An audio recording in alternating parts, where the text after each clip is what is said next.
Porque la educación es el camino hacia la paz.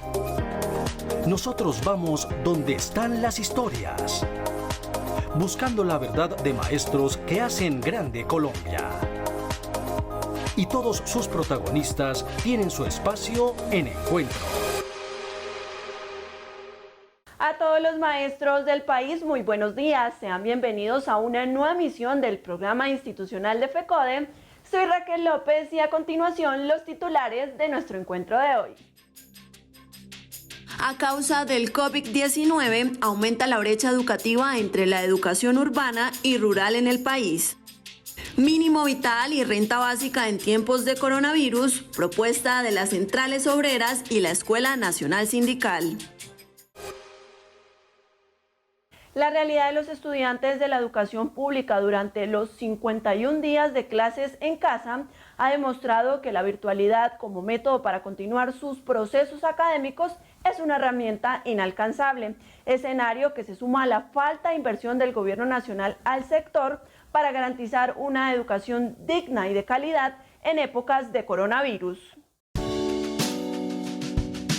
Durante los 51 días que los estudiantes de la educación pública llevan sin recibir clases presenciales, se han evidenciado un sinnúmero de dificultades por las que han tenido que enfrentar para poder continuar con su proceso de aprendizaje.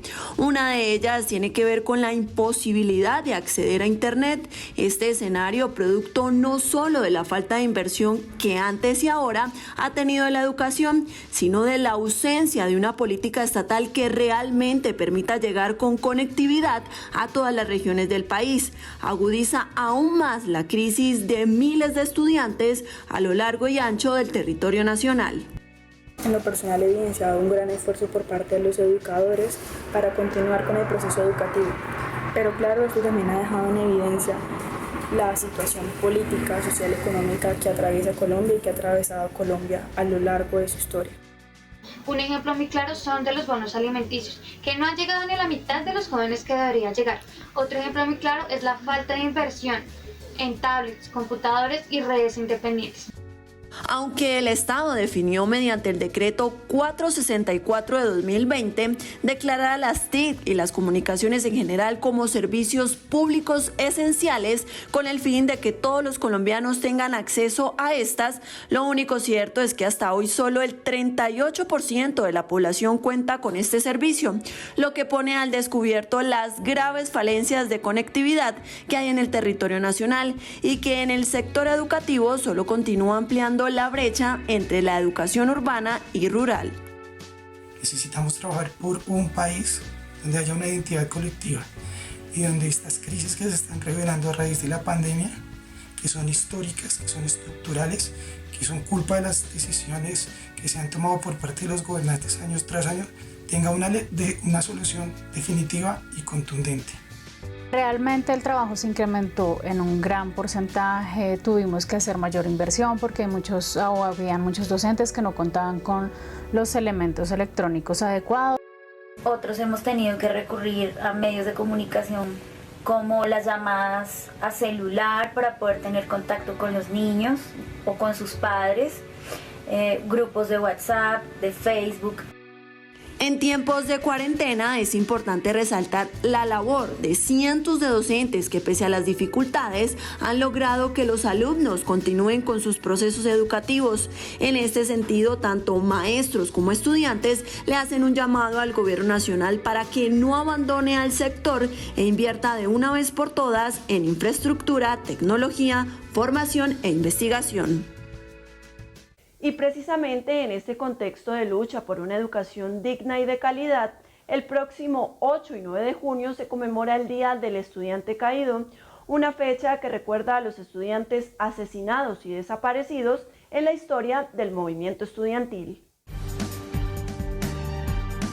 El 7 de junio de 1929, los estudiantes se movilizaban por Bogotá protestando contra el gobierno de Abadía Méndez, rechazando la masacre de las bananeras perpetrada un año atrás y denunciando la crisis económica en que se encontraba el país. Cuando la marcha pasaba cerca del Palacio de Nariño, fue recibida con disparos por parte de la policía. El estudiante Gonzalo Bravo Pérez cayó sin vida en medio de la multitud, alcanzado por una bala, siendo el primer estudiante asesinado por la fuerza pública en Colombia.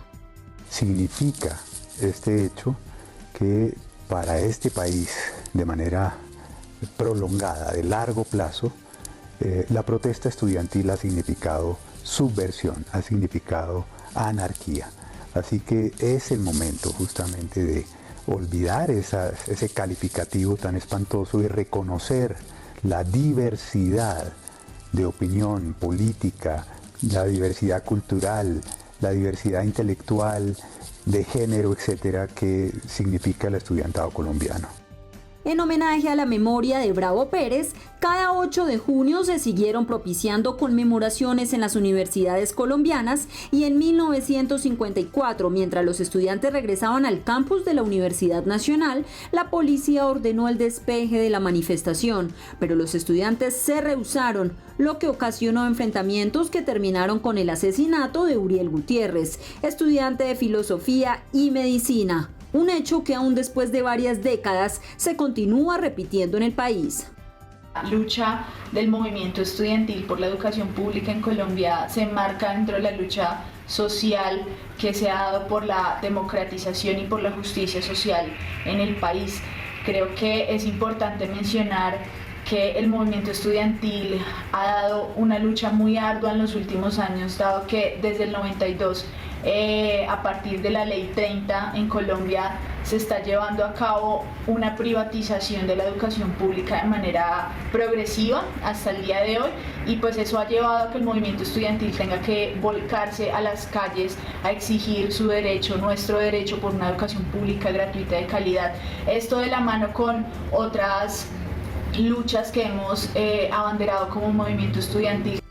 Aunque las grandes movilizaciones estudiantiles han marcado hitos en la historia del país, su lucha, hoy casi un siglo después, sigue más viva que nunca. Por eso, a portas de que se conmemore el Día del Estudiante Caído, es importante resaltar el papel que el movimiento estudiantil ha jugado en la defensa y construcción de una educación digna y de calidad en Colombia.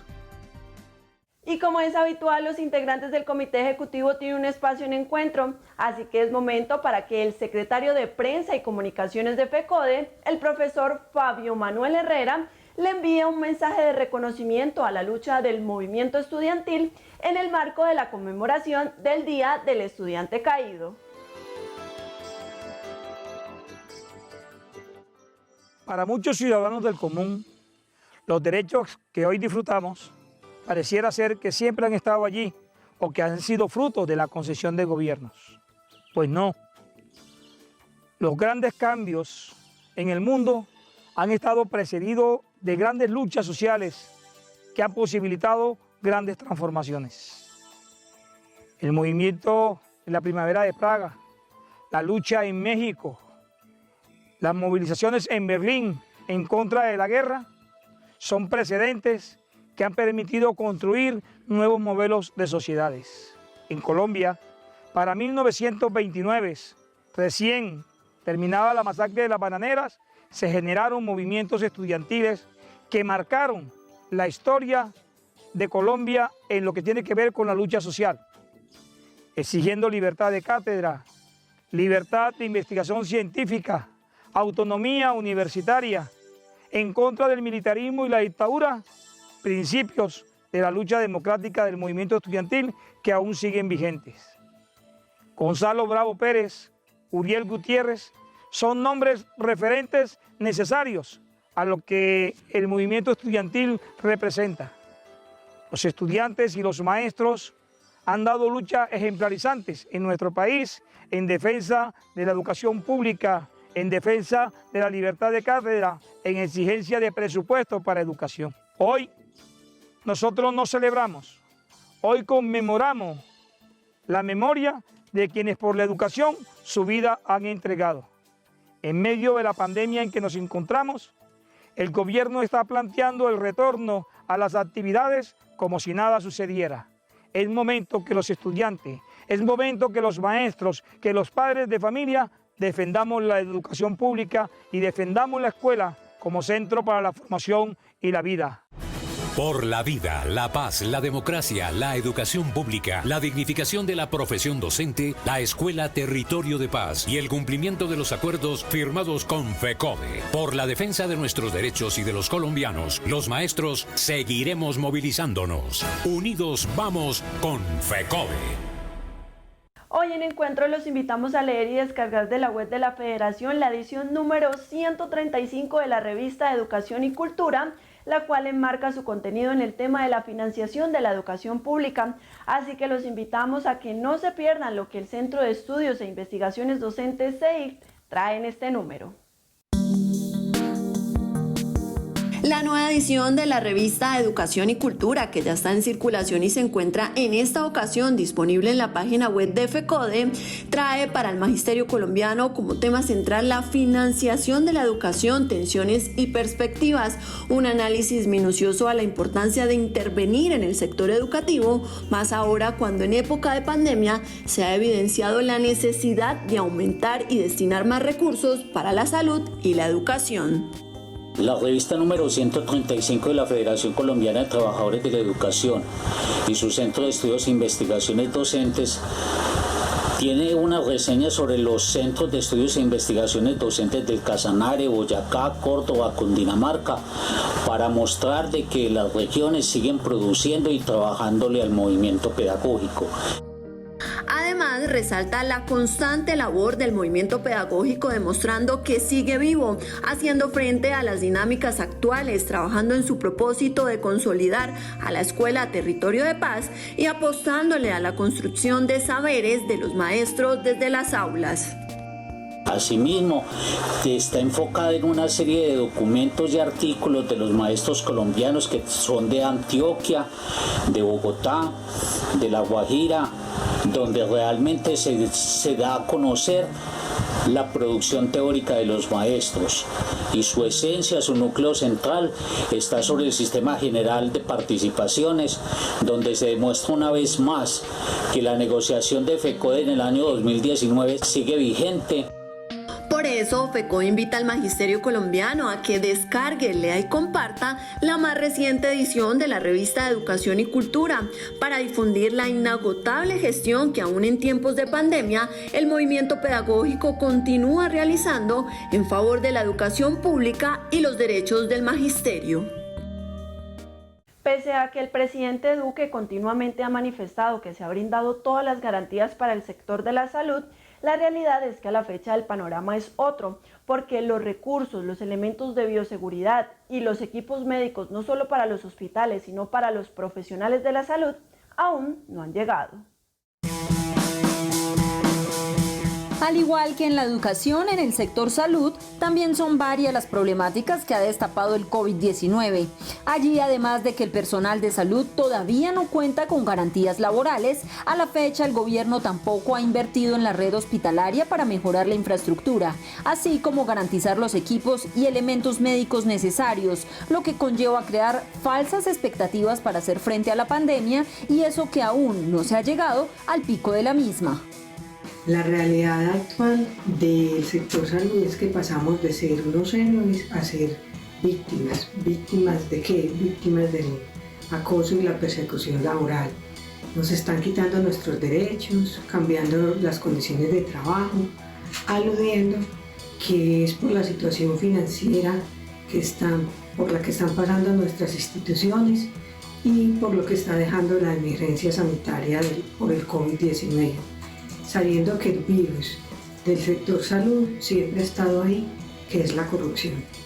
Aunque uno de los objetivos del aislamiento preventivo obligatorio fue que las administraciones locales mejoraran sus UCI y adquirieran equipos que permitan tratar a la potencial cantidad de pacientes que lleguen a contraer el virus en el eventual pico de la pandemia, esto no se ha convertido en realidad, porque el país continúa teniendo 1,5 camas por cada 1.000 habitantes, mientras la Organización Mundial de la Salud habla de 2,6. Si bien para el gobierno contar con un ventilador es suficiente, lo cierto es que de no fortalecerse la capacidad hospitalaria, el sistema de salud podrá colapsar.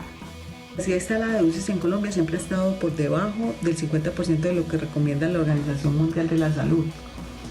Durante la cuarentena, Colombia trató de aumentar esta capacidad instalada de UCI hasta llegar a unos porcentajes que a la fecha no se han cumplido. Más allá de pensar en esa instalación de UCI, también se tiene que pensar en ese equipo multidisciplinario que es necesario para lograr una rehabilitación efectiva del paciente.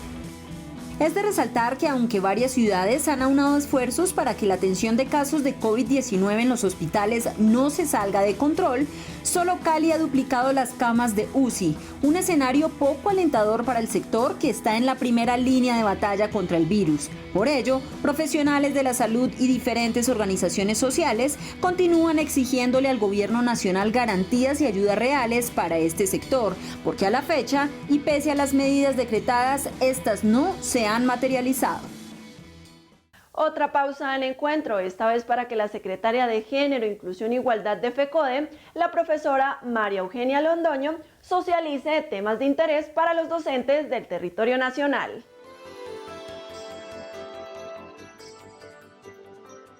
Desde la Secretaría de Género, Inclusión e Igualdad saludamos y abrazamos a todo el magisterio colombiano.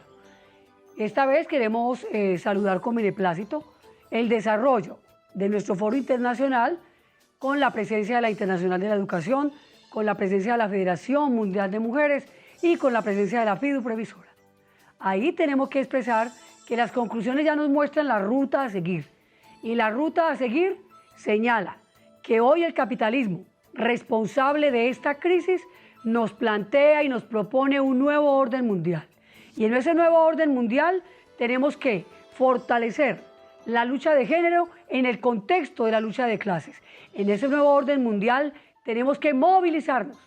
Esta es una movilización necesaria y es necesaria porque hoy el capitalismo arrasa con todas sus condiciones y políticas para retomar el poder y aplica efectivamente políticas de hambre, miseria, represión a todos los pueblos del mundo y al pueblo colombiano. Así es pues que hoy cobra total vigencia nuestra lucha cuando la pandemia ha dejado un desempleo aproximadamente del 16% sobre las mujeres. Es decir, que el confinamiento profundiza las brechas de desigualdad, de exclusión, de injusticia social. Y por eso nos aprestamos a conmemorar en este contexto de lucha, de resistencia contra este régimen, este modelo, el 22 de junio, el Día por la Diversidad Sexual. Es decir, cómo nos reconocemos ante la diferencia y cómo hoy al centro se pone la unidad, la paz, la vida y la democracia. Adelante, compañeras, compañeros, porque vamos por una paz con justicia social. ¡Viva la unidad del magisterio colombiano! Adelante, compañeras, compañeros.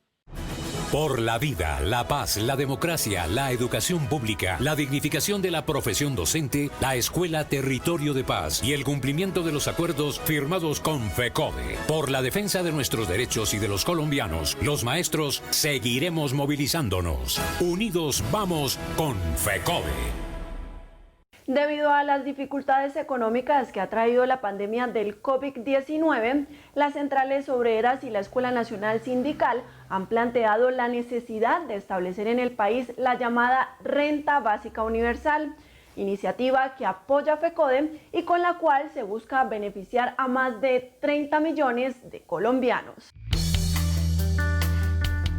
La propuesta de las centrales obreras y la Escuela Nacional Sindical consiste en asimilar el concepto constitucional del mínimo vital con el de renta básica universal, también denominada ingreso ciudadano, el cual ha venido cobrando cada vez más aceptación ante el crecimiento de la pobreza, el desempleo y el empleo precario que se vive en el país. Su objetivo es entregarle a aquellos trabajadores informales o independientes y a hogares vulnerables un subsidio que cubra al menos las necesidades vitales, sin que por ello se deba contraprestación alguna. No hay una perspectiva incluso de que se pueda reactivar rápidamente el mercado laboral y la economía a pesar de las medidas del gobierno. Y en ese marco entonces una renta básica, ese ingreso que le va a permitir satisfacer esos mínimos vitales que establece la Constitución y que la Corte Constitucional también se ha pronunciado. La propuesta de una renta básica universal, que ha sido respaldada por la CEPAL, ofrece una solución al panorama frágil y desigual que en estos momentos se vive por causa del confinamiento. Tanto a nivel individual como colectivo, prenderá el motor de la demanda en vez de enfocar esfuerzos inútiles en solo estimular la oferta. Otorgar un ingreso permanente a la población más vulnerable contribuirá no solo a reducir la pobreza material, sino a asegurar el derecho básico a la sobrevivencia. La renta básica es absolutamente clave para disminuir desigualdad, para garantizar condiciones materiales que permitan que las personas efectivamente sean libres e iguales. Sectores sindicales como FECODE y la CUT manifiestan al gobierno que erradicar la pobreza debe ser un paso necesario para el desarrollo del bienestar de la sociedad, de manera que fomentar la riqueza a través del crecimiento del aparato productivo no es suficiente, mucho más cuando se promueven políticas de exclusión en el mercado laboral, en medio de un sistema económico que se caracteriza por su alta dependencia tecnológica, su escasa diversificación productiva y su difícil absorción de mano de obra. Bajo la premisa de reactivar la economía y mantener los empleos, el Gobierno Nacional estableció los 3 días sin IVA. Sin embargo, esta estrategia ha generado inquietudes en varios sectores debido a la crisis económica que enfrenta el país como consecuencia del confinamiento. El decreto 682 expedido por el gobierno, donde se anuncian los 3 días sin IVA con el que se busca reactivar la economía e incentivar la compra de algunos productos durante la cuarentena mediante una excepción especial en el impuesto sobre las ventas para un grupo determinado de bienes, resulta ser una medida que afectará el recaudo del impuesto al valor agregado, es decir, las finanzas nacionales. Además, las condiciones planteadas prevén que esta será excluyente porque es muy probable que las familias clasificadas por el DANE como vulnerables y pobres no puedan acceder a los posibles beneficios de esta medida. Las expectativas de los 3 días sin IVA pues no son tan importantes como uno pensaría. Digamos que el Producto Interno Bruto no va a ser muy impactado. Además, el gobierno optó por hacer estos 3 días en tan solo un mes. Va del 19 de junio al 19 de julio están los 3 días, en una época en que el consumo y la crisis, sobre todo de las personas de estratos más bajos, pues es muy importante. Entonces digamos que no van a tener mucho poder de compra y van a estar pensando más bien en cómo satisfacer sus necesidades básicas y no estar consumiendo unos productos que quizás en ese momento no necesitan. Dentro de los límites, la excepción especial se encuentran 3 aspectos. Primero, grupo de bienes con su respectivo valor. 2, forma de pago. Y 3, número de unidades, entre los bienes que la ley definió como exentos del impuesto a las ventas y que denomina como bienes cubiertos, se encuentran. En este marco, espera que la gente que está ávida de tener un ingreso digno para alimentar a su familia se beneficie con los 3 días sin IVA para adquirir piezas de calzado o vestuario cuyo precio de venta por unidad no supere los 850.000 pesos. Útiles escolares, elementos deportivos y electrodomésticos que su precio de venta no supere los 3.400.000 pesos. Juguetes y juegos que su precio no sobrepasen los 425.000 pesos, IVA incluido. Los pagos por concepto de venta de bienes cubiertos solamente podrán efectuarse a través de tarjetas débito, crédito y otros mecanismos de pago electrónico avalados por la Superintendencia Financiera de Colombia, es decir, no tanto las pequeñas y medianas empresas, sino los bancos son los que más saldrán ganando con los intereses y cuotas adicionales a las compras que deberán pagar los consumidores. Al final, analistas coinciden en que no es mucho lo que puede esperarse en materia de consumo o recaudo con esta medida, pues la capacidad de consumo de los colombianos está cada día más débil y el escepticismo sobre este tipo de dinámicas es creciente. Y el profesor Nelson Javier Alarcón Suárez, presidente de la Federación Colombiana de Educadores, editorializa nuestro programa de hoy. Muy buenos días, un saludo cordial y fraternal a nuestros maestros y maestras de Colombia y a la comunidad educativa en general. Desde FECODE agradecemos esa convicción, lucha, compromiso de todos los maestros y maestras de Colombia, de nuestros dirigentes y activistas sindicales de cada uno de los 34 sindicatos filiales. Gracias por desarrollar esas actividades que orientamos en días anteriores y que se llevaron a cabo el pasado jueves 4 de junio. Allí llevamos a cabo los plantones, pero a la vez suspendimos las actividades virtuales de 10 a 12 y de 2 a 4 de la tarde. Por eso, todo nuestro reconocimiento a los compañeros y compañeras, maestras y maestros, porque una vez más rechazamos la política del gobierno nacional, una política que atenta contra la vida y contra los derechos de los maestros y maestras de Colombia. Por eso seguiremos avantes, seguiremos en pie de lucha defendiendo la educación pública y los intereses del pueblo colombiano. En segundo lugar, el gobierno nacional viene expidiendo diferentes directivas ministeriales como la 011 por parte del Ministerio de Educación, a lo cual nosotros decimos que es muy prematuro, que es irresponsable que el gobierno nacional hoy esté convocando para el próximo 1 de agosto regresar a las actividades presenciales, o como la ha llamado la señora ministra y el presidente de la República, la alternancia en las actividades escolares y pedagógicas. FECODE, hoy decimos que el gobierno nacional es irresponsable frente a esta medida, ya que no están las condiciones de infraestructura, ni mucho menos de bioseguridad a la vida. Hoy más que nunca nosotros desde FECODE defendemos el derecho a la vida por encima de cualquier otra situación o circunstancia. Hoy no puede seguir el gobierno nacional improvisando y ser irresponsable con los estudiantes, padres de familia y nuestros maestros y maestras de Colombia. Por último, el próximo 11 de junio continuaremos desarrollando las actividades programadas y acordadas en el Plenum de Presidentes conjuntamente con el Comité Ejecutivo de FECODE.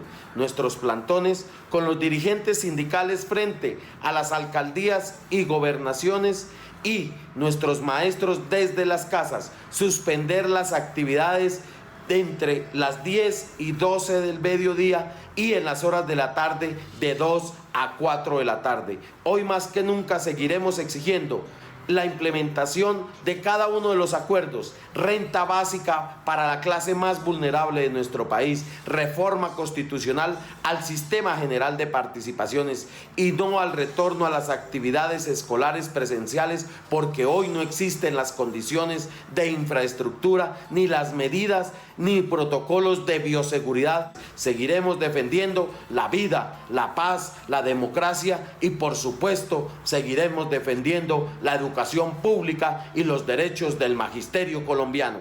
Hasta aquí nuestro encuentro de hoy. Recuerde que toda nuestra información oficial la encuentra en nuestras redes sociales, Twitter, Facebook e Instagram, y en la página web de la Federación www.fecode.edu.co. No olvide que también nos puede encontrar en nuestro canal de YouTube, así que suscríbase, compártalo y dele like.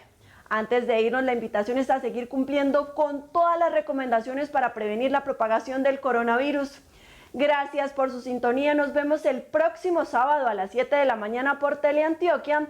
Feliz día y feliz fin de semana.